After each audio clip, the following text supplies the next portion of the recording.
Bonjour à toutes et à tous et bienvenue dans une nouvelle émission de l'histoire en perspective sur Tandem TV. Surtout une nouvelle saison de cette émission qui vous propose des discussions avec le professeur Roni Akrish qui est toujours avec nous. Bonjour Roni.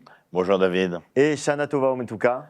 Ktiva vechatima tova. Ktiva vechatima tova, ainsi qu'à tous nos téléspectatrices et téléspectateurs qui nous suivent. Voilà, nous entamons une deuxième saison.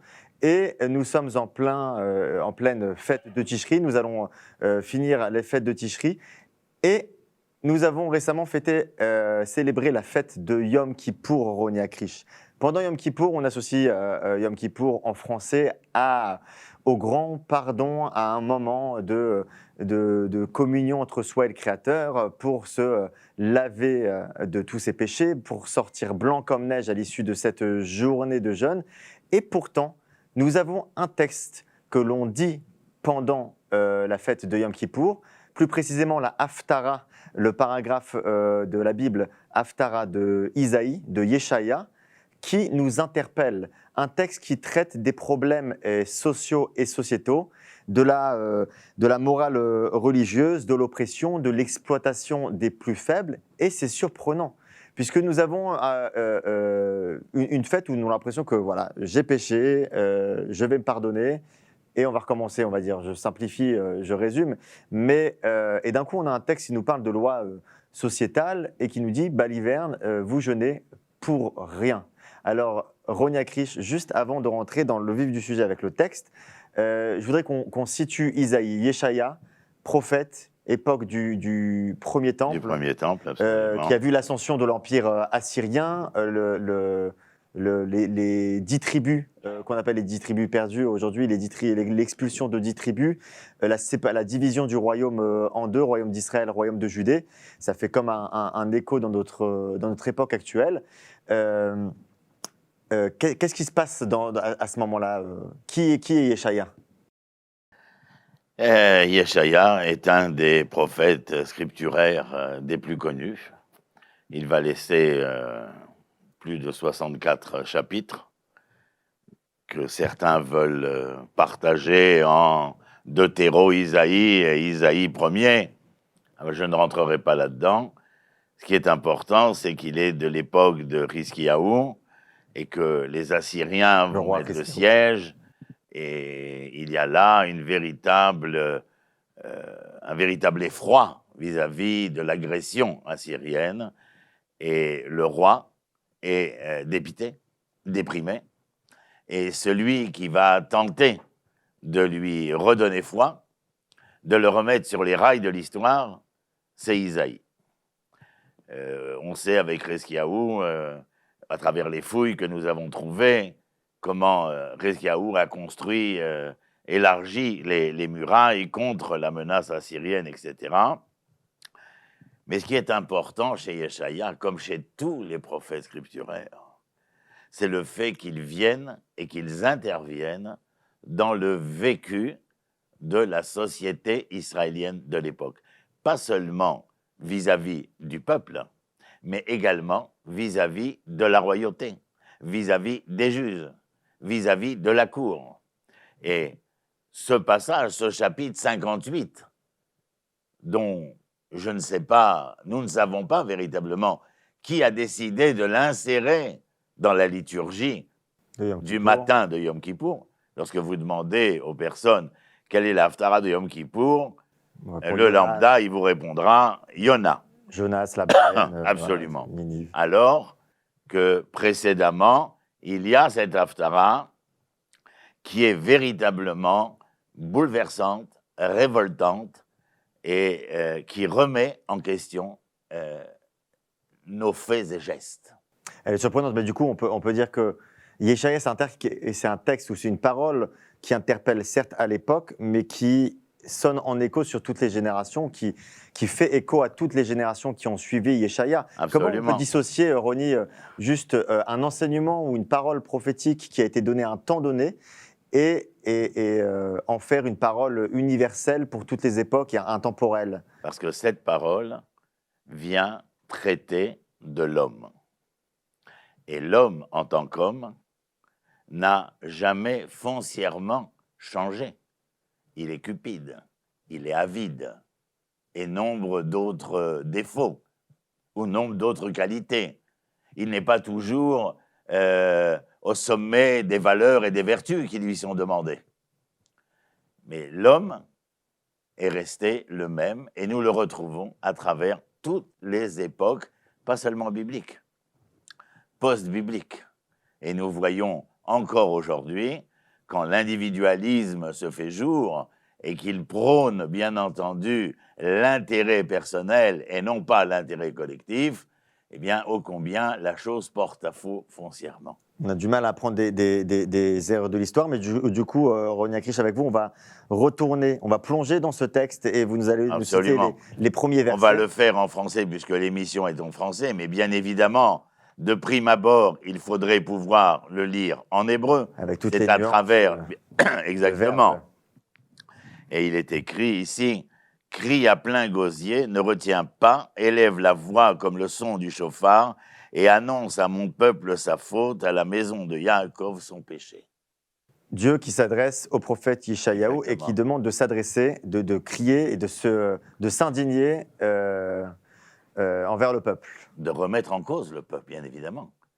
À la limite, nous allons entendre de la part du prophète Isaïe une question fondamentale et primordiale. Comment osez-vous pénétrer le parvis de ma maison pour venir demander, quémander, supplier, alors que dans cette haftara, et elle est explicite, il n'est pas du tout question de venir et de demander, quémander ou autre chose de ce genre-là. Il dit à ce moment-là, « C'est moi pourtant que jour après jour, ils font semblant de rechercher. » Vous venez à la synagogue ou vous venez au Mikdash et vous faites semblant de me chercher. Pourquoi faire semblant de me chercher? Parce qu'il y a ici non pas une volonté de rencontrer l'Éternel, mais de faire en sorte que l'Éternel les rencontre. Comment les rencontre-t-il?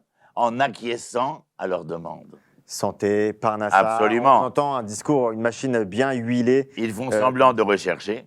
C'est la connaissance de mes voies qu'ils disent avoir toujours en vue. C'est un reproche.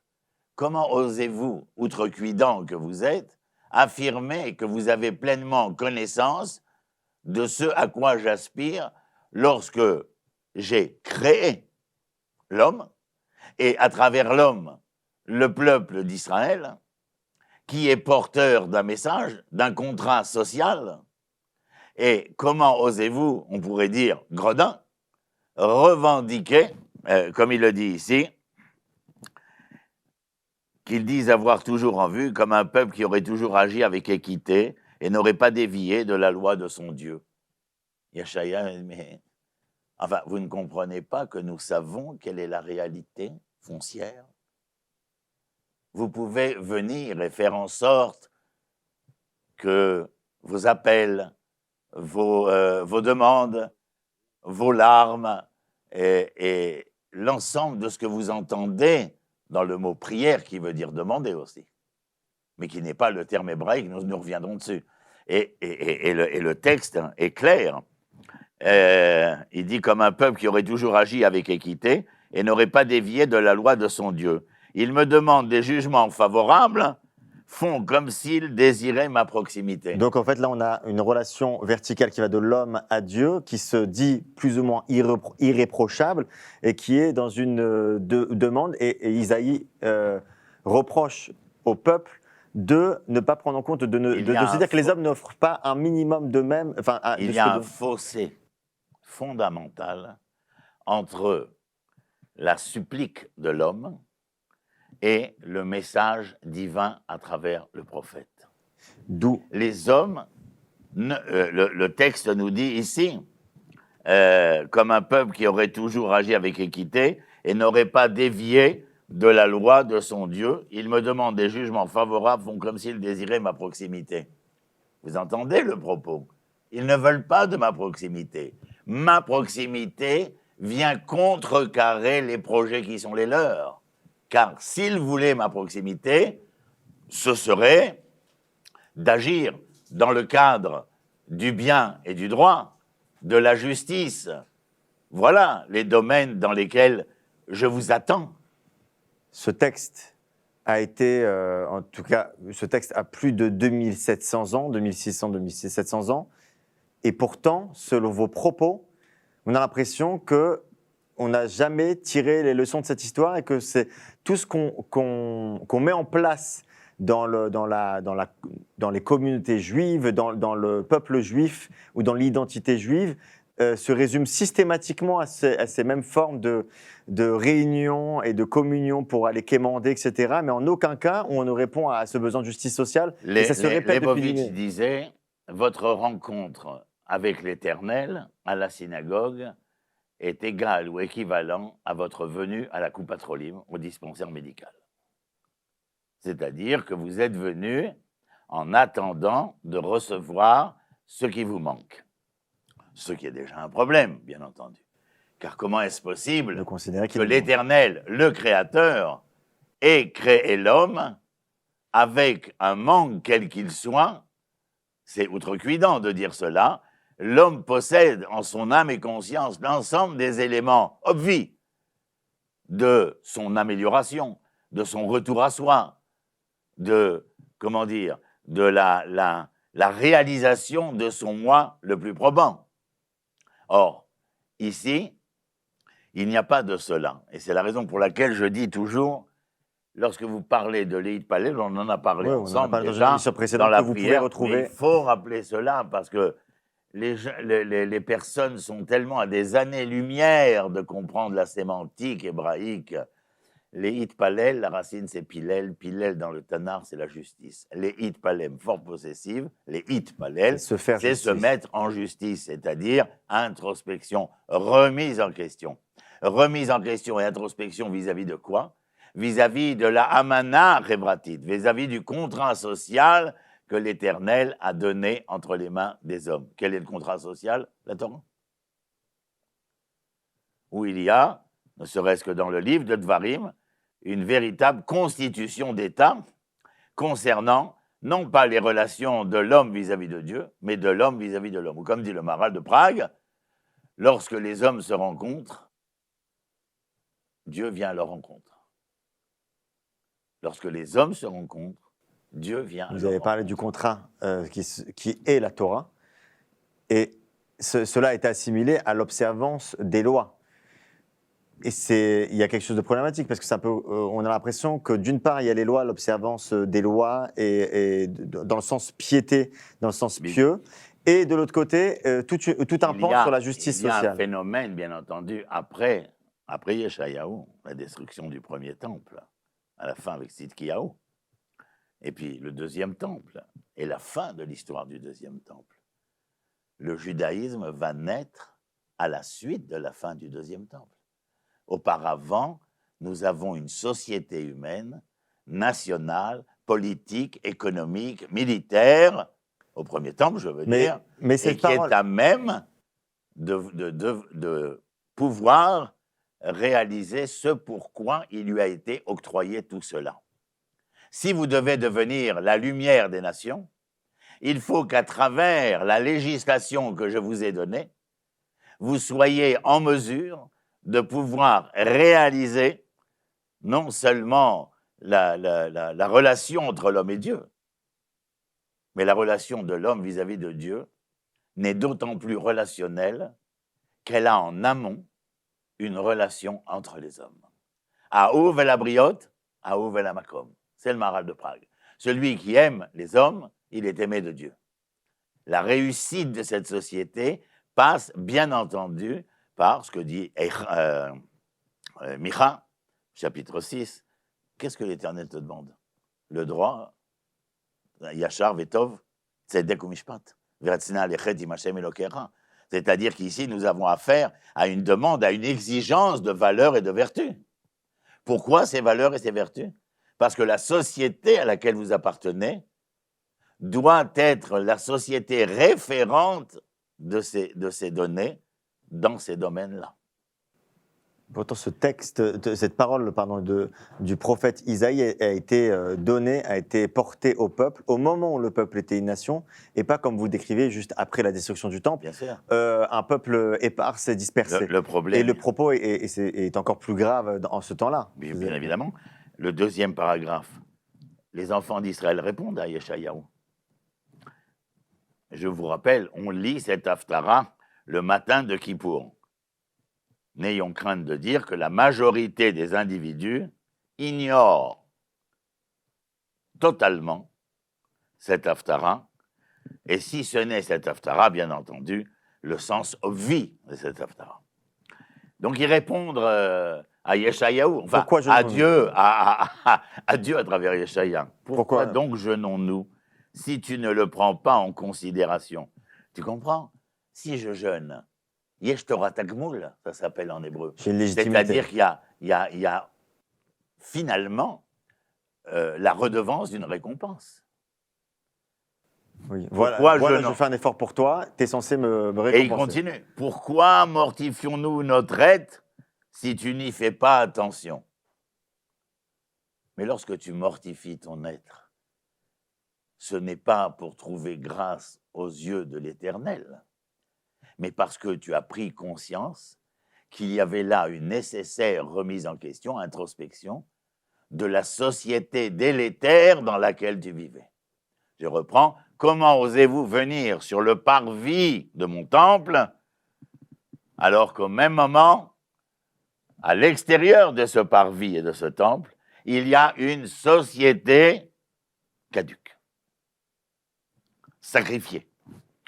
Et il dit, pourquoi mortifions-nous notre être si tu n'y fais pas attention? C'est que même pendant votre jour de jeûne, vous vous occupez de vos affaires. C'est Yeshayahu qui répond au nom de Dieu. Pourquoi est-ce que je ne fais pas attention? Parce que vous n'y êtes pas du tout. Où est-ce que vous êtes? Dans la recherche de votre propre intérêt, d'un individualisme exacerbé, et donc de votre propre intérêt. C'est que même pendant votre jour de jeûne, vous vous occupez de vos affaires et poursuivez vos misérables débiteurs. Voilà vos préoccupations. Des préoccupations tout à fait matérialistes. Individualistes et matérialistes. Bien sûr. Et le bien collectif ou Alors, vous comprenez pourquoi cette Haftara est essentielle, pourquoi elle interpelle. Et le texte continue, c'est Isaïe qui parle au nom de l'Éternel, c'est pour mieux pouvoir vous disputer et vous quereller que vous jeûnez. Vous n'êtes pas occupé à manger, à déguster, à vous baffrer. Et ce temps de libre, vous le consacrez à quoi? À régler vos affaires. Quand je dis les affaires matérielles, bien entendu. C'est pour mieux pouvoir vous disputer, vous quereller que vous jeûnez, pour mieux pouvoir ensuite frapper d'un poing méchant. Et Yeshaya dit aussi, ne jeûnez donc pas. C'est ce qu'il a dit au début, c'est quand il dit il y a plein gosier, etc. Ce serait de l'hypocrisie de jeûner dans ces cas-là. Si nous ne prenons pas en compte les problèmes de justice sociale, ce serait de l'hypocrisie. Mais bien évidemment. Et c'est pour ça que le judaïsme qui s'est développé pendant 2000 ans est un judaïsme religieux qui tourne autour des cultes, mais qui en aucun cas, du fait de sa situation, il faut bien le dire, exilé. Mais c'est un judaïsme qui se base sur les mêmes textes que vous êtes en train de lire, qui prennent en compte ces textes-là pour mettre en pratique une loi. Et c'est cette loi-là que les gens pratiquent. Et toute l'ambiguïté. Et pourquoi avoir... Si, il y a un principe que vous citez aussi dans vos textes, puisque vous avez écrit, je le rappelle, au moins 7 livres en français, des ouvrages en hébreu et aussi énormément d'articles. Vous citez, quand vous parlez de l'Haftarah du Yom Kippour, vous citez aussi une phrase, un verset du Midrash Rabbah dans Vaïkra, Derech Eretz Kadma la Torah, qu'on pourrait traduire par le droit chemin précéderait la noblesse de l'être précède la Torah, bien entendu. Si vous voulez, c'est le... Donc c'est une condition sine qua non. C'est le contenant. Il n'y a de possibilité de mettre un contenu que lorsque nous avons été capables de faire valoir la réalité du contenant. Donc pas de Torah sans morale de l'être. Absolument. comment un de mes maîtres disait, un assassin au nom de la Torah est une Torah assassinée. Et un voleur au nom de la Torah est une Torah volée. Donc bien évidemment que ça contrarie. Mais foncièrement, par rapport à ce qui est écrit là, vous comprenez qu'après le deuxième temple, lorsque le judaïsme va naître, pas l'hébraïsme, je reviens dessus, le judaïsme, nous ne pouvons prendre en compte cela pour une simple raison que vous devez comprendre par vous-même. Il n'y a pas d'État, il n'y a pas de royaume, il n'y a pas de souveraineté, il n'y a pas de gouvernance. Donc on est là pour remplacer. C'est-à-dire qu'il faut faire en sorte que cette journée prenne une autre dimension. Comment vous aurez envisagé cette journée dans dans les circonstances actuelles où il n'y a pas de temple, où il y a quelques années encore il n'y avait pas d'État d'Israël? Comment vous aurez envisagé cette journée si ce n'était que des réunions dans des synagogues à prier? Je pense que c'est une journée qui devrait être consacrée, non pas au grand pardon ou je ne sais quelle autre terminologie, mais c'est une journée qui devrait être consacrée à cette remise en question sociétale. Aujourd'hui, car aujourd'hui, nous vivons quelque chose que nous n'avons jamais connu. Depuis 76 ans, précédemment, nous n'avons jamais connu cela. C'est donc que dans un jour comme Yom Kippour, la problématique essentielle est celle qui viendrait remettre en cause et en question le devenir sociétal auquel nous sommes confrontés. Dieu l'interpelle ici, comme il a dit, aussi ne jeûnez donc pas, comme vous le faites en ce jour, si vous voulez que votre voix soit entendue dans les hauteurs. Ce n'est pas votre jeûne qui va vous permettre d'être entendu. Vos actions en faveur. Mais le fait que vous êtes à même de réaliser ce pourquoi vous avez été créé. Est-ce que l'homme a été créé pour que, individuellement, il accomplisse un culte X, Y ou Z? Donc le jeûne n'est pas l'essence de Yom Kippour. C'est ce que vous êtes en train de dire. Il y a une demande de jeûne, mais pas pour se quereller, comme dit Yeshaya. Ce jeûne qui est là, c'est afin de nous faire rencontrer l'essentiel. Aller à l'essentiel. Quel est le but du jeûne en quelques mots selon vous? Ce que j'ai dit il y a un instant. Oui, non, mais dans le sens, C'est-à-dire, pourquoi avoir besoin de jeûner pour se rencontrer? parce qu'à partir du moment où nous mangeons, nous avons une autre attitude, d'autres réactions et d'autres prises de position. Cette journée doit être une journée telle que Yeshayahu l'explique ici. Et en fin de compte, lorsqu'il vient et il dit « Est-ce là un jeûne tel que je le conçois ?» Vous entendez la question de Yeshaya? Est-ce que le jeûne que vous jeûnez est le jeûne auquel j'aspire? Que nenni, mon ami, que nenni. Et que dit-il par la suite? Du seul fait que l'homme mortifie son corps? Point d'interrogation. Et vous pensez véritablement que de mettre un linge blanc, de prendre des coups de fouet, ou je ne sais quelle autre attitude, je ne sais comment, qui ressemble à d'autres attitudes religieuses que nous ne voulons pas nommer, est-ce qu'il s'agit de ce sujet-là? Non, il te dit. Courber la tête comme un roseau. C'est pour mieux pouvoir vous disputer, vous coller. Est-ce là un jeûne que je conçois? Du seul fait que l'homme mortifie son corps, suffit-il de ployer sa tête comme un roseau, de se revêtir d'un cilice et de se couvrir de cendres?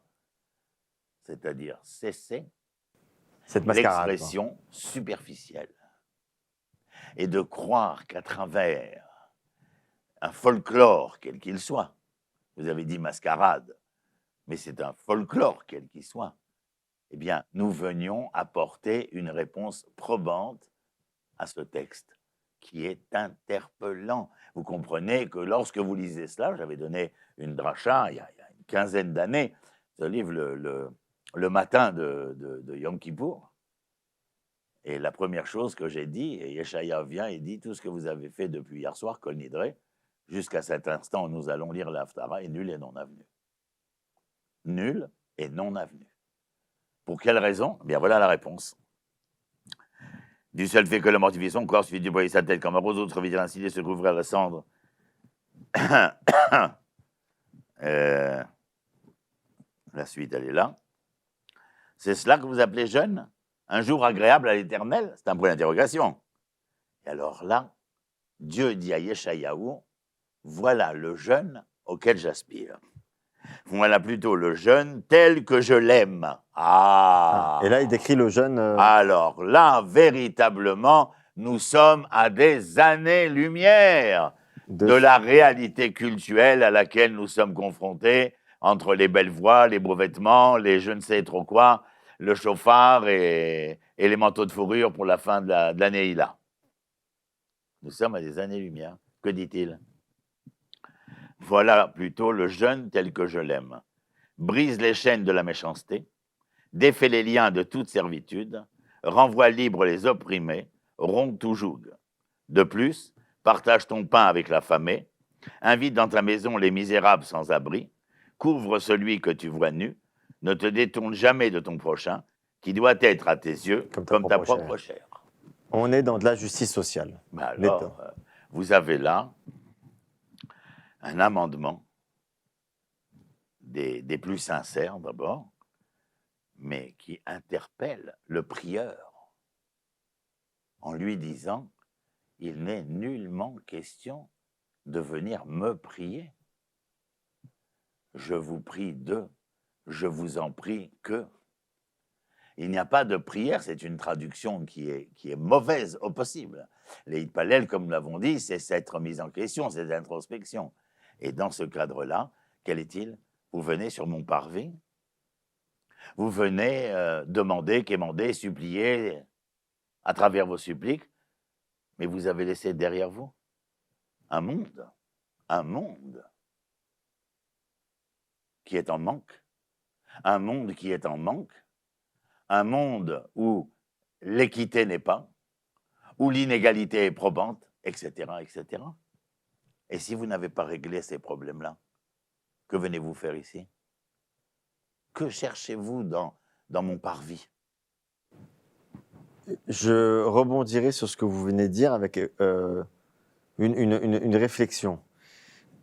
Le texte est clair, on nous parle de justice sociale et pas de quelconque demande ou on ne quémande rien du tout, mais pourtant, il y a depuis 3000 ans et plus des autorités religieuses, des autorités rabbiniques, une autorité porteuse des valeurs de la Torah qui a mis en place déjà une liturgie qui articule la fête de Kippour autour des prières, certes pour des raisons de survivance, de judaïsme, ce que vous voulez, mais ça fait quand même 3000 ans que ça dure. Si cela est l'essentiel, comment ça se fait que les autorités, à la limite le peuple, est censé suivre des leaders? Comment ça se fait que 3000 ans de leadership, 3000 ans de textes, 3000 ans de paroles prophétiques n'ont pas abouti à faire de la journée de Yom Kippour une journée qui va dans le sens de la justice sociale, mais qui continue de plus en plus à nous insérer dans un rituel qui tourne autour de cette liturgie qui ne parle pas. Un culte qui te voue à passer à côté de l'essentiel que nous avons lu. Nous n'avons rien inventé. Comment on explique qu'il n'y a pas eu de toute cette démarche active vis-à-vis vis-à-vis du pauvre, de l'orphelin. Vis-à-vis du dernier verset que vous avez cité. On a réalisé cela au niveau communautaire, au sein de sa communauté, c'est-à-dire des microcosmes communautaires. Nous n'avions en aucun cas la possibilité de mettre à jour cette dimension sociale vis-à-vis d'un nouveau macrocosme national. C'est le cas aujourd'hui. Est-ce que nous le faisons? Non point. Nous continuons à perpétuer une liturgie, une manière d'être, où nous sommes là pour supplier l'Éternel et surtout le louer. Oui, il y a énormément de louanges. Ah, mais la majorité de la prière est Ata ou Ani n'est pratiquement pas existant. Vous avez pris je me souviens, vous m'avez raconté ça, que vous avez pris le livre de Yom Kippour et vous avez surligné, de Rosh Hashanah. de Rosh Hashanah, et vous avez surligné le moment où on Je parle n'ai jamais trouvé un à la Ani, première la première personne du singulier. J'ai trouvé la deuxième personne du singulier, la première personne du pluriel. Parce qu'il y a une responsabilité collective. Quand on dit Chatanou, Avinu, Pachanou, on parle en termes de responsabilité collective aussi. Il ne s'agit pas que de l'individu dans ce cas-là. Mais il ne faut pas simplement, se déclarer à travers des slogans. Il faut que le slogan, s'il est, puisse avoir un répondant réel dans le vécu de la société israélienne, de la société hébraïque. Déclarer, vos bonnes intentions, c'est très bien. Mais il ne suffit pas de déclarer ses bonnes intentions, il faut les réaliser. Est-ce qu'il n'y aurait pas aussi, excusez-moi de la question très naïve, hein, je fais fi un peu de la loi et de la tradition, mais si on parle de justice sociale, pourquoi il suffirait d'un jour où on en parlerait plus, d'un jour de remise en question, d'un jour d'introspection? On ne peut pas l'ancrer dans une réalité quotidienne. Il est évident, et vous avez entièrement raison, que le sujet doit être un sujet d'État, constitutionnel à la limite, que la Chouka d'Israël doit se préoccuper de l'ensemble de ces domaines. Mais il est de bon ton, toujours, comme les Yemé Zikaron. Pour quelle raison Yemé Zikaron? C'est un jour spécial qui nous permet de nous rassembler et de nous concentrer, comme nous allons le faire pour les 50 ans de la guerre de Kippour, et en se rencontrant, en parlant, et c'est ce que je vais faire avec l'Université populaire aussi, entre autres avec Avigdor Kalani et d'autres maîtres de conférences, essayer de se rassembler et de voir quelles ont été les erreurs. Qu'est-ce que nous avons à apprendre de ce qui a été fait et mal fait? Et donc, de cette manière, le jour de Yom Kippour, quand Yeshaya écrit ce qu'il écrit, eh bien, il y a une nécessité à, remettre à jour les priorités. Il faut, à un moment donné, prendre le temps de s'asseoir et de réfléchir, parce que, de manière générale, nous sommes pris par l'inertie du temps. Si je prends à une autre échelle le message de Kippour, là, on a l'impression que cette journée d'introspection, c'est un peu de l'entre-soi. On est entre hébreux, entre juifs, appelez ça comme vous voulez, avec un message qui nous concerne, mais nous concerne vis-à-vis de qui? C'est ce souci de justice sociale. Parce qu'il y a toujours cette morale à deux vitesses. Quand il s'agit de quelqu'un qui est trop loin, parce qu'il n'appartient ni à mon peuple, ni à ma famille, ni quoi que ce soit, je l'ignore plus que ce qui me concerne. Donc, il est évident que nous avons le devoir, et pas seulement les droits, mais le devoir de réaliser cette société telle qu'elle s'exprime ici. Et si cette société venait à s'exprimer de cette manière-là, il est à penser, et non des moindres, que cela pourrait faire tâche. C'est-à-dire interpeller d'autres sociétés humaines. Comme quoi, en tant qu'entité nationale, il est possible de réaliser ce que nous avons explicité. Il y a un côté singulier, celui du peuple d'Israël, mais il y a continuellement la dimension universelle d'Israël. Mais pour ne pas rentrer dans la dimension universelle, regardez comment finit Yeshaya, puisqu'il faut terminer. Si tu agis ainsi, la lumière de ton salut sera éclatante comme celle de l'aurore, et la guérison de tes maux se produira rapidement. Tes actes charitables marcheront devant toi, et la majesté divine derrière toi. Tu appelleras, et l'Éternel te répondra, tu supplieras, et il dira, me voici, quand tu auras banni de ton cœur tout asservissement, tout geste menaçant, tout propos injurieux. C'est presque poétique. C'est non seulement poétique, mais ce que dit Yeshaya ici, c'est que le comportement qui est le nôtre, et encore une fois, au niveau national, au niveau collectif, est à même de porter ses fruits Tu appelleras et l'Éternel te répondra. Ça veut dire quoi, tu appelleras? Ça veut dire que tu feras en sorte de répondre au contrat social qui a été remis entre tes mains. Tu supplieras et il dira, me voici. Tu as besoin d'aide. Tu as fait un pas, mais tu as besoin de soutien. Quand tu auras banni de ton cœur tout asservissement, tout geste menaçant, tout propos injurieux. Ces gestes menaçants, ces propos injurieux traitent essentiellement de l'individualisme. C'est-à-dire que tout un chacun est à même de venir et de servir à travers le culte et la routine religieuse les intérêts qui lui sont propres. Il n'y a pas de véritable dimension d'aspiration collective. Et c'est ce dont nous avons besoin. Dans un de vos textes sur la Haftarah de Yom Kippour, justement, vous citez Émile Durkheim, qui dit que la morale, la conscience morale individuelle est en fait l'écho de la conscience collective en nous. C'est ainsi que ça fonctionne. C'est qu'il faut avoir une conscience collective afin de pouvoir réaliser la conscience singulière, et non pas le contraire. Et c'est la problématique, en tout cas celle dans laquelle nous sommes aujourd'hui, où l'État d'Israël est en recherche d'une identité. Est-ce qu'elle sera juive et démocratique? Est-ce qu'elle sera religieuse et théocratique? Est-ce qu'elle sera libérale, athéiste ou je ne sais quoi? Après 76 ans, et nous sommes à la quatrième génération. Point d'interrogation. Le point d'interrogation énorme. La réforme judiciaire n'est que le levier d'un véritable problème. Nous avons tous conscience que la réforme judiciaire n'est que l'élément intermédiaire par lequel les questions essentielles se posent. Et la question essentielle qui se pose est quelle est l'identité à laquelle nous appartenons? On en parlera évidemment dans une prochaine émission, mais justement par rapport au cœur de cette Haftarah, un des problèmes inhérents à la société, bon, on parle de la société israélienne ou de la société hébraïque, c'est le problème de l'autre.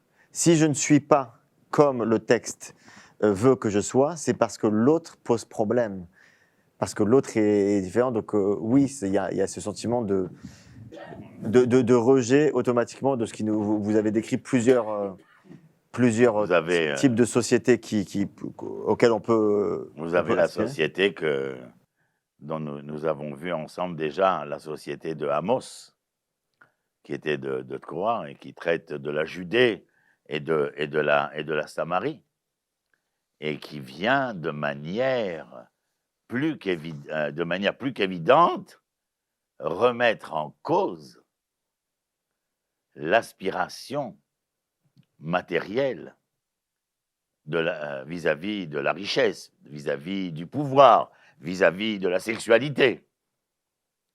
Ces trois pouvoirs qui avaient été ordonnés à partir du moment où on instaurait la royauté, l'otarbe besoussim, l'otarbe bezahav vekesev, et l'otarbe benashim. Parce qu'il ne faut pas, à partir du moment où nous sommes avec le pouvoir entre nos mains, et le pouvoir n'est pas seulement celui du roi, n'est pas seulement celui d'un gouvernement. Il est entre les mains le pouvoir, il est chez tout un chacun. Parce qu'à partir du moment où, dans la situation où nous sommes aujourd'hui, où nous avons conscience de cette souveraineté, de cette indépendance-là, nous pouvons être à même de penser que tout est permis. Et ce vers quoi nous allons, dans un système qui s'est voulu libéral économiquement, eh bien, c'est le fait que l'individualisme dont parle Amos est devenu exacerbé, au point que la situation d'Israël, eh bien, se fourvoie. Il ne suffit pas d'avoir quelques commandements, quoi. Ça veut dire que la Torah s'est enfermée dans une certaine forme de piété, où c'est soit je respecte des commandements, soit je ne les respecte pas, mais du coup, le message principal qui parle de justement cette morale collective, cette exigence de justice sociale, passe à la trappe. Et pourtant, c'est la chose primordiale aujourd'hui. quand vous entendez parler Yoker Amechia, la cherté des prix, quand vous entendez parler de Tzedek Revati, la justice sociale, quand vous entendez les couples, les familles venir et se plaindre de la situation économique et sociale dans laquelle nous sommes, malgré que, comme dans toutes ces sociétés libérales, les nantis sont omniprésents dans la société. Et la répartition des richesses dont parle Amos, afin de pouvoir octroyer à tout un chacun le droit d'espérer, le droit d'aspirer et le droit de prospérer par de ça, eh bien, n'est pas parce que les hommes sont, comme je vous l'ai dit tout à l'heure, emplis de cette cupidité. Et nous sommes à l'époque où il y a le temple, où il y a la royauté, où il y a la prêtrise, où il y a le prophète, où il y a le Kohen Gadol. On n'était pas assez près. On n'est pas près du tout. Pensez à l'affaire de Salomon. Oui. L'affaire de Salomon, si les 20 premières années, présentent le mieux et le meilleur de ce qu'on pouvait espérer, les 20 années suivantes sont ce qu'on appelle, en français, grandeur et décadence. Et c'est la raison pour laquelle, lorsque Rechavam, son fils, prend la suite après la mort de Shlomo. On suit inexorablement le même schéma sur plusieurs rois ou plusieurs personnes qui ont le pouvoir entre leurs mains, grandeur et décadence. On a l'impression que c'est un schéma tout à fait classique et que maintenir... Mais c'est un schéma politique. C'est un schéma politique. Quelle est l'intervention des prophètes comme Amos ? Savoir se retirer au bon moment, quoi. Quelle est l'intervention que nous avons vue avec Échaïa et l'intervention que nous prenons comme exemple, celle d'Amos ? C'est de venir et de pointer du doigt quel est le problème. Non pas parce que je veux me poser ici comme étant le moraliste de la moraline, mais comme celui qui comprend et qui entend dans une vision globale de la problématique qu'à ce train-là, eh bien, nous allons nous trouver pris en défaut. C'est ce qui arrivera avec Rechavam, le fils de Salomon. Les 10 tribus viennent et lui disent le poids des impôts est trop lourd. On se sépare. Et non, attends, le poids des impôts est trop lourd. Rechavam dit je vais réfléchir.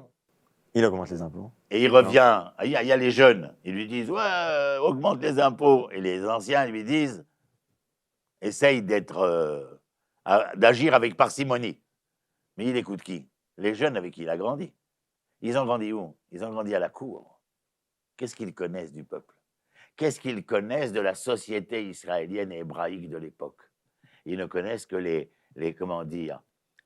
couloirs du palais, les méandres des palais, de la richesse. Et à contrario, c'est ceux qui sont censés être le plus près de l'exigence divine ou l'exigence, puisqu'ils y sont. Bien évidemment. Et à tel point que le prophète, à cette époque-là, Achia, un Shiloni, quand il va voir celui qui se rebelle contre Shlomo, quand il est encore vivant, Yerovam ben Nabat, qui aurait, envoyé un soufflet à Shlomo et s'enfuit en Égypte. Au moment où Rechavam bat et leur dit si mon père vous a mis des chaînes de bois, je vous mettrai des chaînes de fer, etc. Et là, il y a le schisme. Et celui qui revient, c'est Yerovam ben Nabat, qui prend la tête des 10 tribus et qui va mettre en place une société tout à fait à contrario de la société du temple de Jérusalem. Mais voilà où nous sommes arrivés. Parce qu'il y avait là, d'abord et avant tout, les intérêts d'une société royale qui se moquait totalement, c'est l'agissement de Yerovam ben Nabat. Pourquoi est-ce qu'il souffle Shlomo ? Parce qu'il construit, mais que ces constructions coûtent. Elles ne coûtent pas en argent, elles coûtent en hommes. Et cela est insupportable à Yerovam ben Nabat. Et Shlomo se perd complètement. Mais permettez-moi de faire du coup un parallèle avec ce qui se passe actuellement en Israël. Bon, maintenant, on est à la source un peu de l'histoire du peuple. Et aujourd'hui, on revoit encore des dizaines de milliers, voire des centaines de milliers de personnes qui sont pour de nouveau une forme de schisme où on séparerait le peuple de Judée, Yehuda, Israël, d'un côté et de l'autre, comme si Je sais c'est pas si pour d'autres raisons. on a fait une émission là-dessus ou pas, Ouais. mais ce sera à faire si elle n'a Ce pas sera à été faire. faite. Mais il est évident que ce schisme-là est conséquent d'une volonté fourbue de faire entendre sa voix aux dépens de l'autre. Il n'y a pas ici une recherche de modus vivendi, de mechane meshutaf, d'un tronc commun, parce que ce tronc commun est nécessaire, vous le savez comme moi. Le fait que le schisme ait eu lieu, Israël disparaîtra en 722, avant l'ère chrétienne, avec les Assyriens, et en 586, la terre de Judée disparaîtra également. Je veux dire, On connaît déjà l'issue de. On connaît l'issue. Mais bien entendu, c'est la raison pour laquelle ce texte, chez Amos, mais surtout chez Yeshayahu, le jour de Yom Kippour, comment osez-vous pénétrer le parvis de mon temple et venir sur le parvis de mon temple de traiter de vos affaires, de vous mettre en colère, d'avoir des aspirations, des supplications, des je ne sais trop quoi. Alors que vous auriez dû prendre conscience qu'avant de rentrer sur ce parvis, il y a quelque chose qui n'a pas été fait. Et toutes les prophéties, David, parlent de la même chose, de la justice sociale.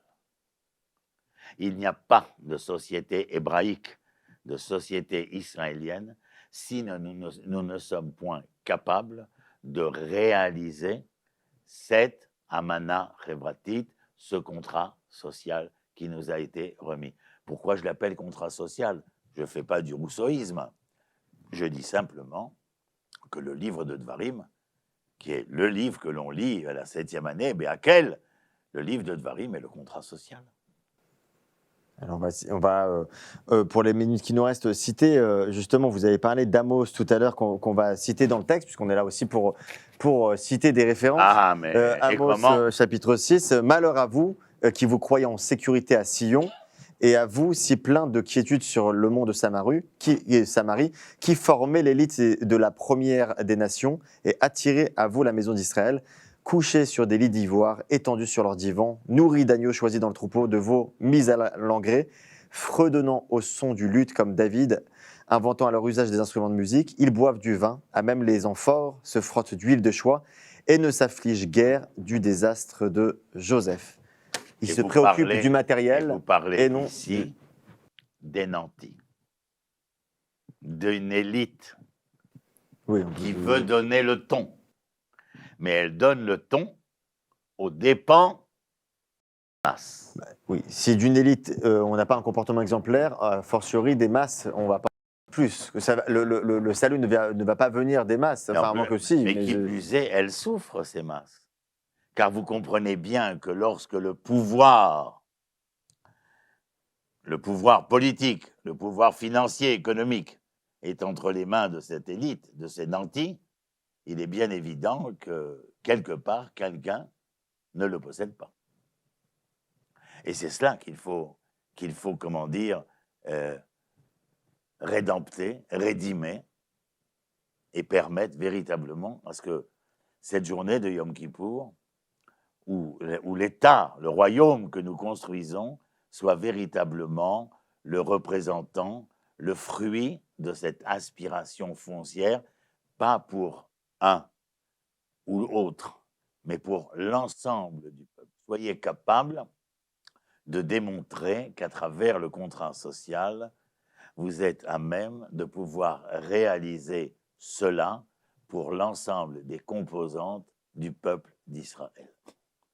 Et c'est un des moments les plus fatidiques. Donc il est vrai que je me sens toujours gêné le jour de Yom Kippour.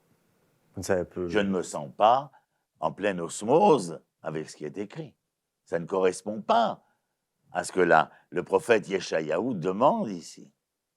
Je n'ai rien à demander à l'Éternel. Rien, absolument rien. Ni la parnassa, ni la santé. On en revient à ce problème, c'est que c'est cette obsession qui s'est amplifiée au fur et à mesure des siècles.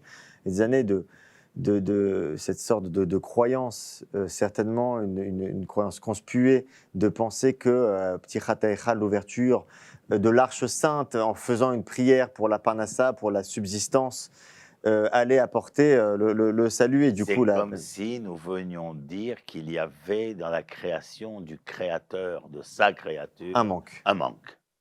Or, il est clair que le Créateur, lorsqu'il crée sa créature, celle-ci est pleine et entière. Le seul défaut, Qui n'a c'est pas si conscience. la créature a été à même de mettre à jour la potentialité qui résidait en elle, c'est-à-dire de se réaliser. Il faudrait ce changer jour- il faudrait changer j'allais dire les traditions ou la liturgie ou.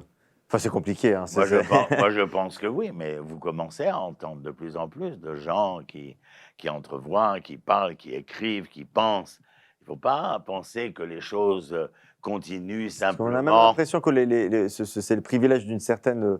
Il y a une d'un certain point. orthodoxie religieuse qui pense que le judaïsme est le fin mot de son histoire, alors qu'il y a un peuple qui s'appelle Israël et qui a lui aussi une vision de son devenir à travers sa foi, sa croyance, et qui n'est pas obligatoirement pieds et poings liés à l'orthodoxie religieuse.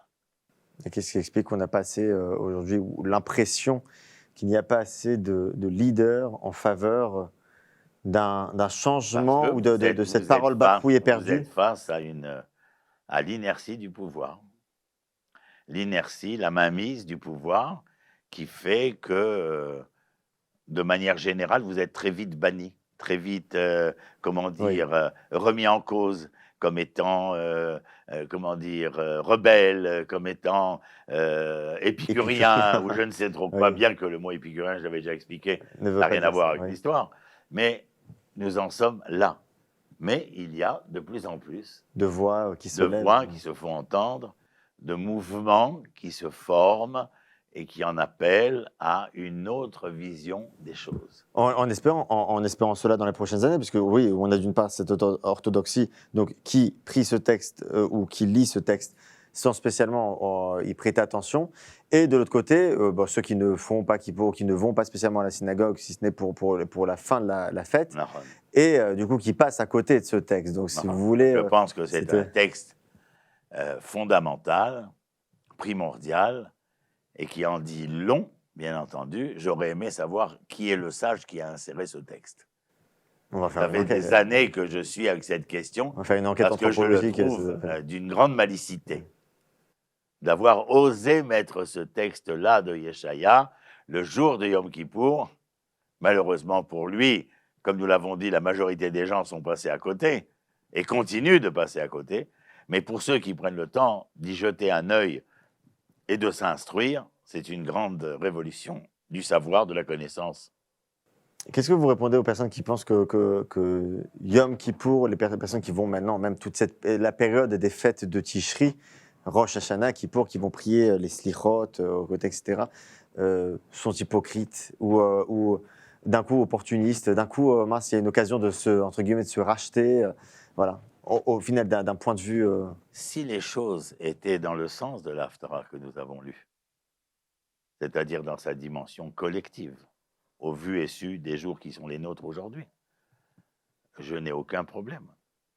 Mais si les choses restent parce que l'on veut individuellement se réaliser ou prospérer ou s'affirmer ou se sauver individuellement, vous passez à côté de ce que représentent ces journées-là. Je ne rentre pas dans le détail, bien entendu, d'une autre grande question, Rosh Hashanah à Tishrei ou Rosh Hashanah à Nissan, d'où vient le Rosh Hashanah de Tishrei, quel moment Tishrei commence qui veut l'année, dire oui. début en babylonien, etc. Tout ça, ce sont d'autres problématiques qu'on pourra traiter dans des émissions ultérieures.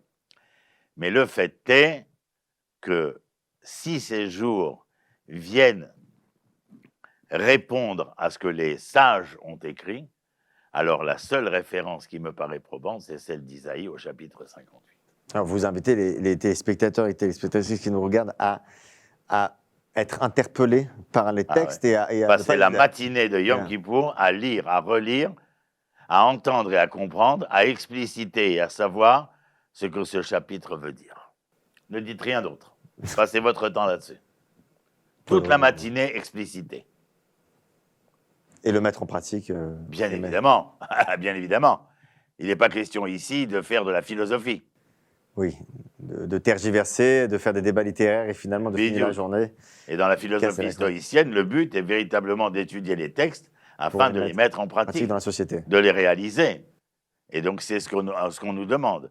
Et je pense très sincèrement qu'au lieu de dire donne-moi ou aide-moi ou aide-moi à accomplir tes mitzvot, comme si tu n'étais pas capable toi-même d'accomplir tes mitzvot, ou de purifier ton cœur, tu lui demandes de purifier ton cœur alors que c'est toi qui dois purifier Taher libenu ou leovdecha behemet.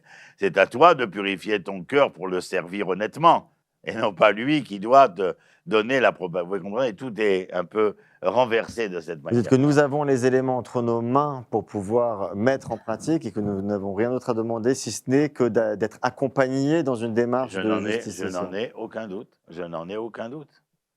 Et le fourvoiement d'aujourd'hui, c'est très beau de voir les slichot au Kotel ou à Méron ou je ne sais où, mais Ces cœurs qui s'élèvent d'une seule voix, ça ne vous... ça ça ne vous- m'émeut, mais ça ne touche pas l'essentiel. Il ne suffit pas de chanter et de se réjouir du chant commun, qui est très émouvant, qui est très déstabilisant, qui éveille des sentiments importants. Mais il faut que cela ait un signifié dans la réalité qui est la nôtre. Je ne suis pas revenu ici simplement pour perpétuer Babel-Oued ou Varsovie. Je suis en train de construire, de reconstruire ce que le peuple hébreu était, puisque vous le savez que je ne considère pas que le peuple juif existe. Et ce à quoi il aspire.